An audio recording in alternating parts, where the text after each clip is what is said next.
I'm your host, Ricky Camilleri. In 1847, a group of ships set out to make it through the Northwest Passage, only to find treachery, predators, and impossible hardship. AMC's new drama, The Terror, charts this journey, and like the title, it is terrifying. Let's take a look.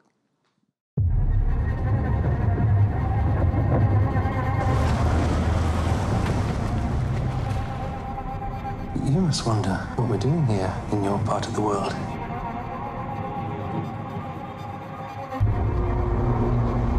We are from England, very far away. We've come here to find a way through to China and India. Now is our moment to stride to our glory and to our destiny.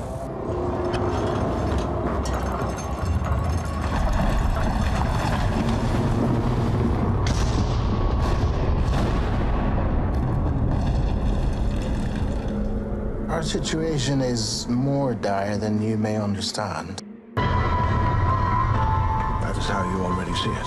In need of saving. I do. Our men have been out there in unimaginable temperatures. No one can convince me that optimism or confidence is wrong enough.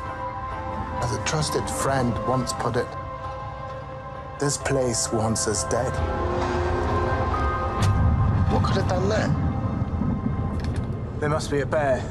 A bear did that. We found only one set of prints. Large, 20 inches across.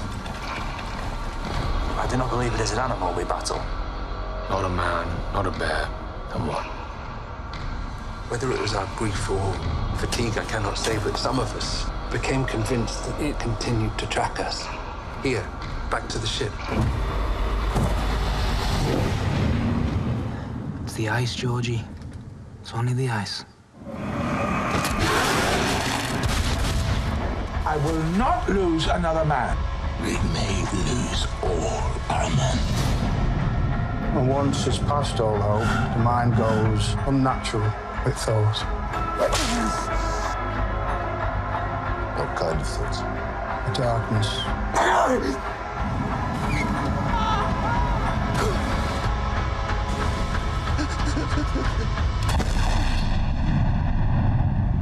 This kind of darkness. Do you see it among us here? Everybody, please welcome David Kajganich, Soo Hugh, and the great Jared Harris. Guys, thanks so much for being here. Now, I have to ask, based on true events, can you elaborate on that a little bit? Because it is, and it also, there is a point where your story takes off and you can sort of go where you will with it. Well, it's a perfect vehicle for a show like this in the sense that it's rooted in an actual Royal Navy expedition that went missing. And we do have some clues from archaeological expeditions that have found little bits and pieces, a bone here, a tin can here, that you can sort of imagine the general narrative of what must have happened, but we're missing so many answers. And just recently, in the last few years, they've found both ships while we were prepping and shooting the show that have provided still more clues, but even fewer answers. While you were prepping and shooting the show, the ships were found. Yeah. That's wild. Yeah, it's crazy. We planned it. Yeah, all right. It's a real marketing great coup. press. Yeah.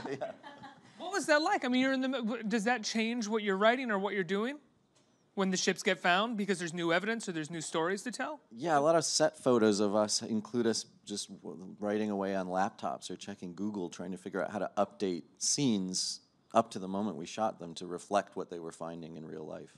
And it's interesting because the ships were found based on the testimonies of Inuits, the Inuit testimonies, which were discarded for many. We could have found these ships earlier if people had listened to the Inuits.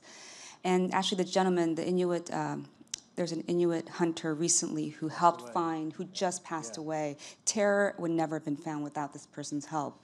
And so it really made us, it gratified, because Dave and I put so much research into the Inuit storyline as well, and it gave their testimony a lot more weight, because we knew that they actually knew what had happened to the ships. What initiated the want to have an Inuit storyline? So The Terror is based on this amazing book by Dan Simmons, and Dan has also done tremendous research. It's one of Royal Naval history's greatest mysteries, and there's an Inuit storyline in the book as well. When we adapted it to the screen, we changed the Inuit storyline. In the natural adaptation process, there's a character, Lady Silence. And in restructuring that character, we realized that Dave and I couldn't speak for the Inuits. We just had to go back and bring in collaborators and researchers and people who very much could speak or give us as much credibility in helping us figure out the culture. How did that change your story and the development of your story when you brought people in? Well, I mean, what it essentially did was allowed us to do a kind of, to have a continuum of perspective in the show. So at the beginning of the show, you're rather tightly wedded to the perspective of this particular expedition coming from a time and place where the Inuits were the others. And it allowed the show to, every episode, sort of back up and take a wider and wider and more complex view of the whole picture. So that by the end of the series, it's really hard to know who is the protagonist of this story and who is the antagonist of this story, if there is one of each, in a cultural sense. So it was great to have 10 hours to sort of unpack the cultural politics of this expedition in a way that would have been difficult in a feature film or something shorter.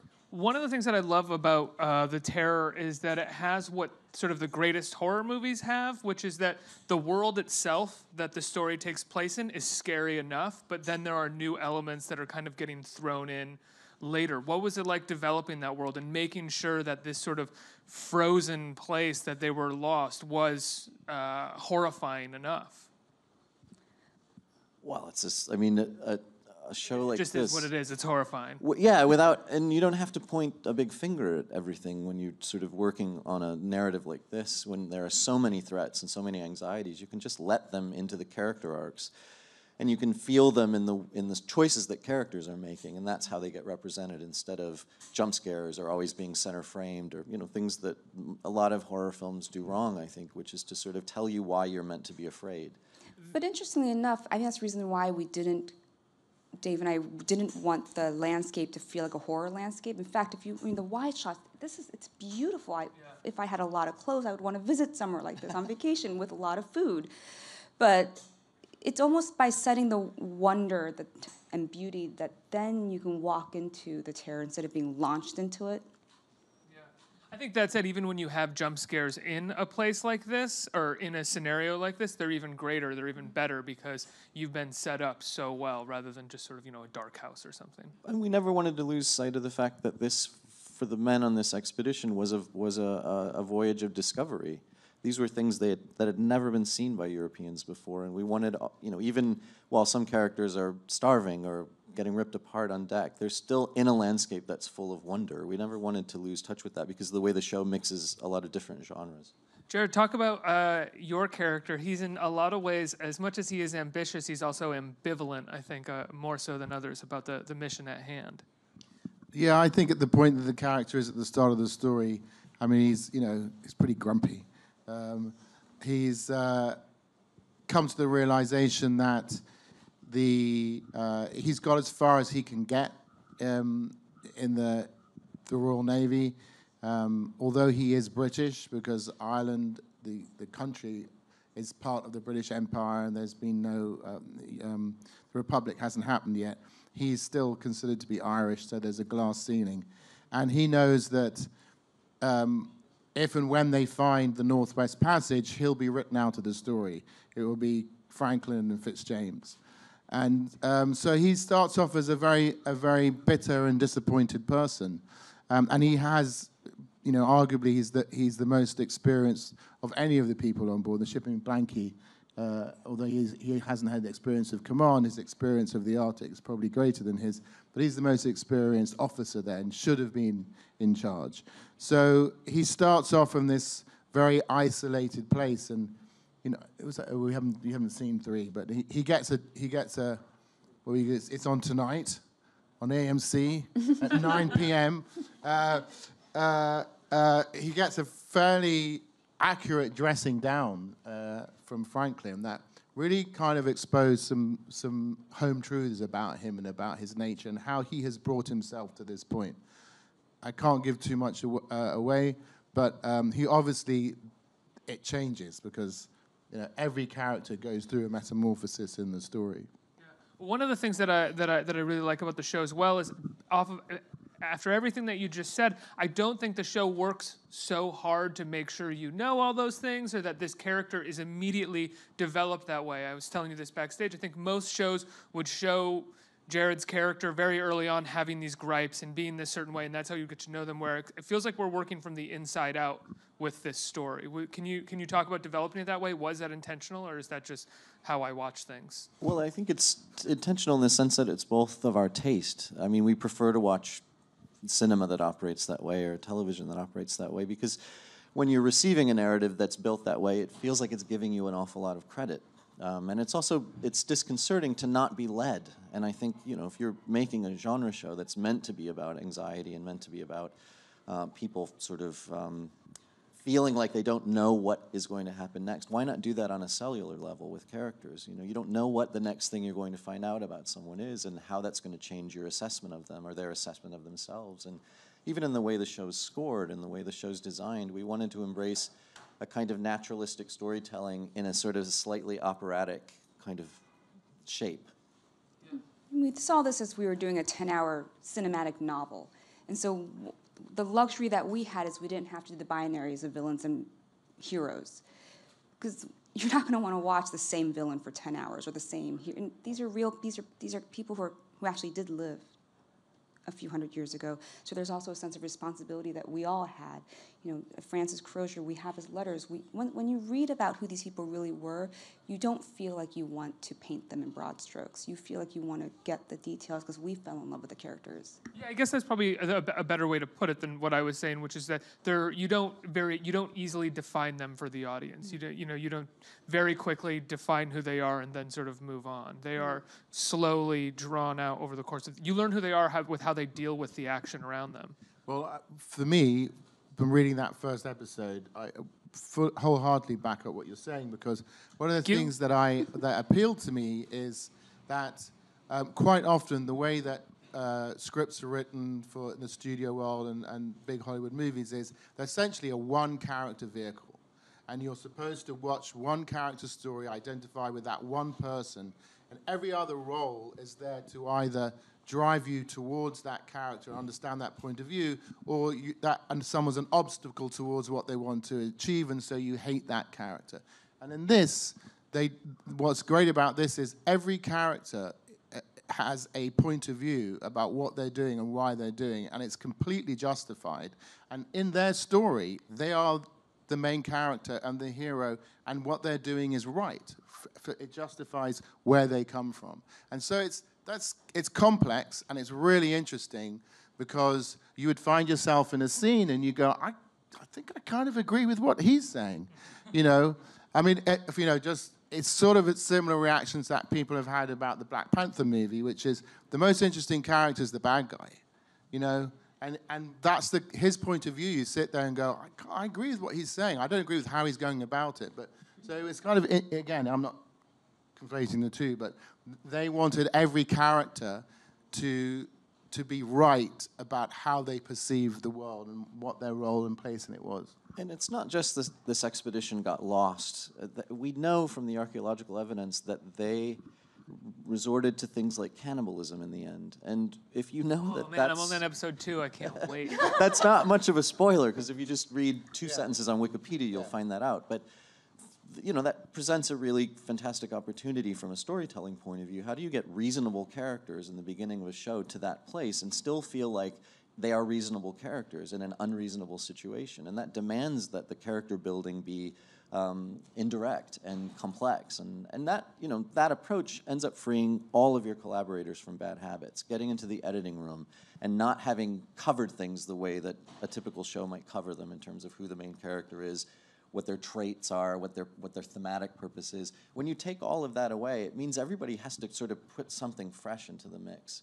From the composer to the editors, like I said, everyone has to sort of step into something a little bit new specifically for that show, for this show. Jared, going back to what you said about most Hollywood scripts, TV or movies, what is that like for you on a regular basis? Because you are probably one of the great sort of supporting actors or character actors. I don't think you've ever, with the exception of this, or you haven't really been given your great lead role. Well, I have, but you probably didn't see him. But it didn't do very well. Shit. Well, was it a great lead role and I just missed it, or? Obviously not, because you missed it. Well, what's it like to get a script like this, where all of these characters, there is no supporting character. Everybody is kind of a lead. Yeah, I mean, in a weird way, the way you just described that is not too dissimilar to Crozier's journey in that he's a supporting character. You know, and there's one of the things that Dan Simmons said in the preface of his book, that he wanted to examine the idea of someone who's second in command, whose circumstances change. I'll just say that, I won't say too much. But it's watch tonight, AMC, The Terror, 9 p.m. Things change. It's so that, I mean, that's not too dissimilar to that. I think we may even had a conversation that sort of touched sort of on this when we met to talk about, you asked me why did I want to do this, and I felt that in some way it kind of, I understood the predicament of the person, you know, because yeah, you see opportunities coming, some of them you don't get, but you know, you always feel that you are capable of stepping up, you know, and you're waiting for an opportunity to step up, and you know, and then you know, it's a business that is based on people generate towards things that work and are successful, and if you've done something that's successful early on, then more opportunities come your way, and if the things weren't, then you know, you have to wait until it comes around again. But even though we do have an ensemble show with a lot of characters, I mean, this show very much sits on your shoulders in terms of Crozier's character through all 10 episodes, his arc it's a fantastic journey. And one of the things when we met Jared, because when you are casting your lead, you want that person not only to understand the character and to be someone who can embody that character, but even just on a work level, someone who's going to be that lead person on set for us. And so, I mean, Jared, we never thought of, in terms of just the mega questions of supporting our lead, we wanted a lead actor, and that was Jared. Absolutely. Thank you. What is it like to be the lead actor on set? Does it to support the show on your shoulders? Do you ever think of it that way or feel that? Well, I come from a background in theatre, and in theatre there is a tradition that the lead actor in a company is there to look after the other actors, because you have you have an ability to speak and be heard in a way that other actors who have got smaller roles might not have, and you're supposed to look after them and make sure that you are able to help them and to protect them. So not that anyone needed protecting, but you're there to go, if you need anything, if I can help you, talk to me about it, and I will speak to somebody about it. You know, and I guess especially in something like this, where it's a pretty big company of actors. It was huge, yeah.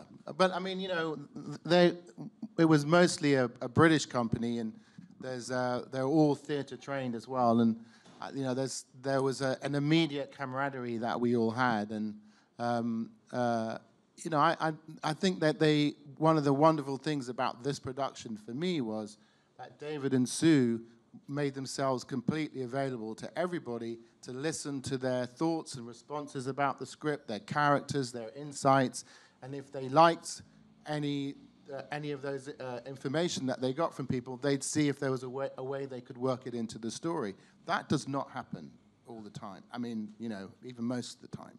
People generally find that frustrating when actors start going, oh, I've read your script and here's what I think. Could you not do that? Could you stand over there, open your mouth, and the words come out in the right order? In our defense, we haven't worked with actors. I mean, in terms of we've worked with a lot of great actors, but to work with the caliber of actors that we had in this crew who had no vanity about their performance, they really just wanted to bring out the best. That was a rare treat for Dave and I as well, where we knew when Jared or any of our actors came to us. This guy? Right yes, here. they're not coming to us because they want a bigger role, right? Yeah. They want to make the parts better. I mean, 9 out of 10 conversations we had creatively was about you giving your lines away to other characters. I mean, that's just not something that happens. Was that you being generous, or you being like, I don't have to work they can take that scene? No, I mean, you'd start to sit there and you go, You've got Kieran Hines, you've got Ian Hart, you've got, I mean, these incredible actors. And, you know, they are Lamborghinis and they're sitting in a garage. Like run them out. Like, you know, any way that we can involve these people in it would make it a better experience. So better for me as well, because at some point you start to feel, God, they must be so bored just staring at me talking, you know? And also, then there's a sort of current that runs around amongst the scene itself in terms of the performance aspect, and there's a reality in that you tend to point the camera at the person who's speaking. And there's never enough time to do everything that you want to do because you never have enough time for your shoot. So if somebody's opening their mouth, they're going to have a camera pointed at them.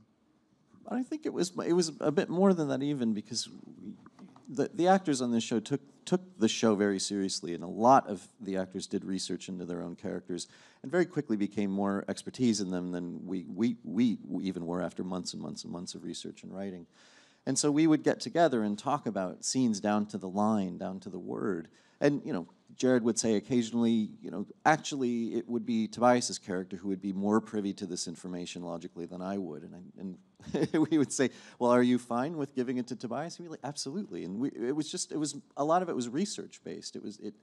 That kind of collaboration meant tweaking the script in ways that made it more emphatically accurate. You couldn't give away your Inuktitut lines, so unfortunately. You had to learn those. Yes. He learns a whole new language. Yeah, well, I would say learned. I think that's generous. I learned to parrot it, and hopefully, you know, the sounds would come out in the right order. And how do you say the line? Okay, let's go. The only one I remember is Tukishinilanga, which means I don't understand. Tukishinilanga? Tukishinilanga, yeah. Oh, I want to hold on to that. I like that. I thought it could be useful as well. That's why I hung out to it. But no one would understand that you don't understand, because that's just very few Inuit speakers around. Can you talk about just mounting this production? You do all this research, you get into pre-production, and then how do you get to the point where you're on set, and how do you figure out what that set has to look like, and how much is visual effects versus practical? What was that whole process like? Well, it's enormous. But I think our approach was, let's be very, very clear about what we want in terms of the taste of the show, and then let these amazing collaborators go and do their work. And I would say during production, any television show of this scale and with this level of rigor in terms of the design of it requires a kind of constant set of eyes on everything. And Sue and I were lucky enough to be there. You know, one of us was there all the time. And but in terms of empowering people, we just gave everyone the right research, the right references, which weren't typically horror references. What were the references, if you don't mind? Lots of westerns, war films. I mean, every other genre the show Hanging Rock. Hanging Rock was a big one. Ken Russell's The Devils was a big one. Monty Hellman's The Shooting. I mean, we had all kinds of crazy references for the show. As well as like The Thing or... Yeah, and you know, we knew that people would understand how to code the horror pretty well. But I got like The Thing in the first autopsy moment. I mean, it's so silly, but I was like, ooh, is its chest going to open up and turn into teeth and rip this guy apart? I knew it wasn't going to happen, but a boy can hope, you know. So it was just about empowering our collaborators to collaborate. You know what I mean? And we kept a very sort of tight rein on the taste of the show. But once people know what you're looking for, you know, they can bring their own sort of sensibility to that and not contradict it or not compete with Remains of the Day, that was another one as well, which is, you know, this Merchant Ivory movie, and which I love, but you go, wow, it's a really interesting thing is you sit there and you go, I need to understand how this resonates with this story because it does, so, and that obviously would become about the custom and the period and the way that, you know, the class issues and... I think we're going to go to audience questions. Before we do that, David, you wrote A Bigger Splash, which featured one of the great dancing numbers, I think, of any movie of the last few years. How much of that what was written in the script, and what was Ralph Fiennes just kind of going off? He took that so seriously. I mean, he wanted to nail that. If you have not seen Ralph Fiennes dance to the Rolling Stones, which it's a great Rolling Stones song that they chose. Yeah, it's Emotional Rescue. Oh yeah. Not easy to dance to, by the way. Go home and play it and try to look cool. It takes some ability. He just went with it. He found a choreographer he liked and was always practicing. We were all on this little island shooting that film. Every time I looked out a window, there was Ralph Fiennes almost naked dancing to Emotional Rescue in his headphones. He gave it everything he had. And you wrote Luca's upcoming Suspiria, Suspiria, right? yeah. How's that going? As a fan of How's the it going? original, Good. I'm excited to It's see. going well. It's a very strange film. What is it like working with him? Because he's fairly, I mean, you say you're on set and you're writing with him, but so much of his films feel like they really lift off of the script in a lot of ways. Well, he's a great, I mean, I've learned a lot about collaborating well from Luca collaborating well.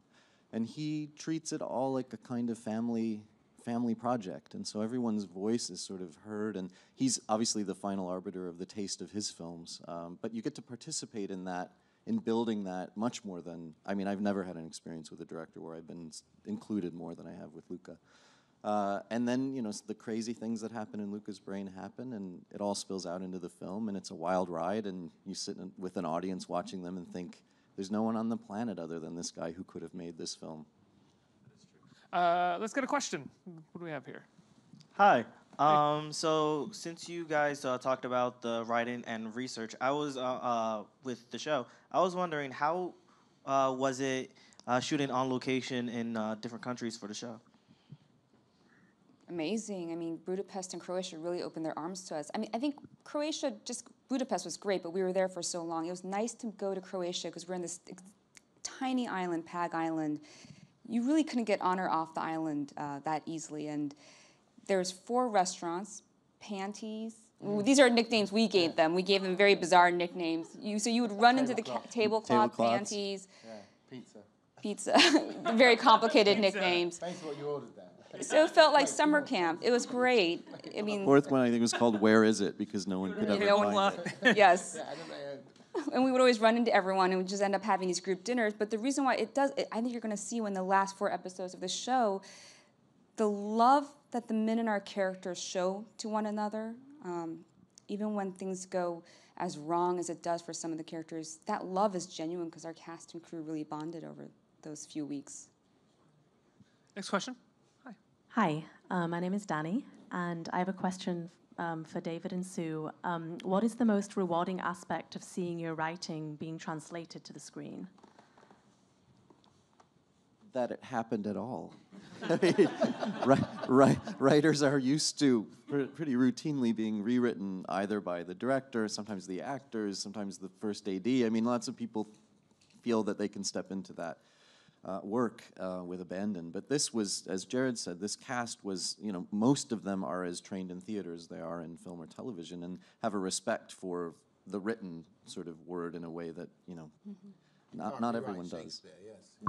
You know what was so gratifying? At one point we were like, the scripts are very restrained, and sometimes we wondered, do we need to put more in for the audience? Do we need to explain some of this, especially the historical part?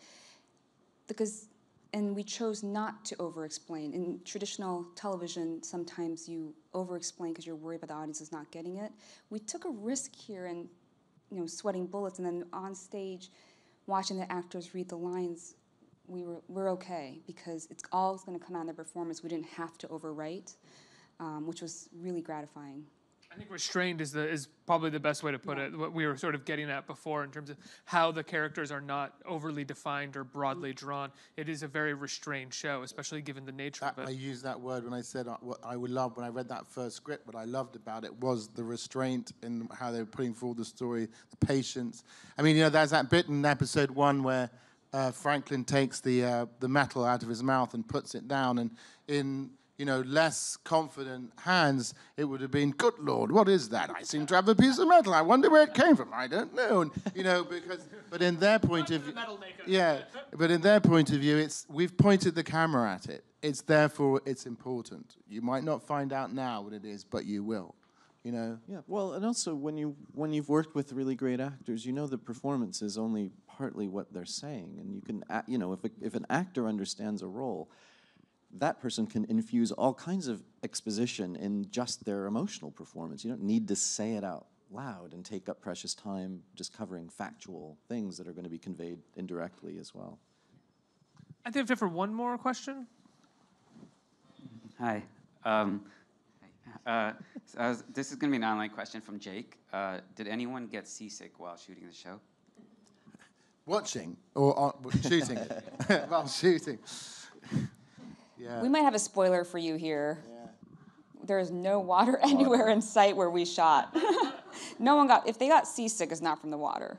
Yeah. Damn good actor. Yes. They got seasick, yeah. Yeah, because basically the ship stopped moving.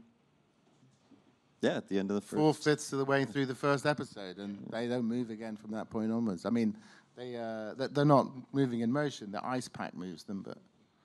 But, you know, and so after episode 4, we tilt the ships at increasingly more dangerous levels because the ships got raised by the ice and then canted. It was walking, you get used to it, but when you first step on, when they first raised it, I remember feeling a little. Sure. I had to hold on for a while. We had a very dangerous set. Oh, we did. Guys, congratulations on the show. I love it. I can't wait to watch the rest of the season. It's on tonight on AMC at 10 p.m. Is it 10? Is it 9 p.m.?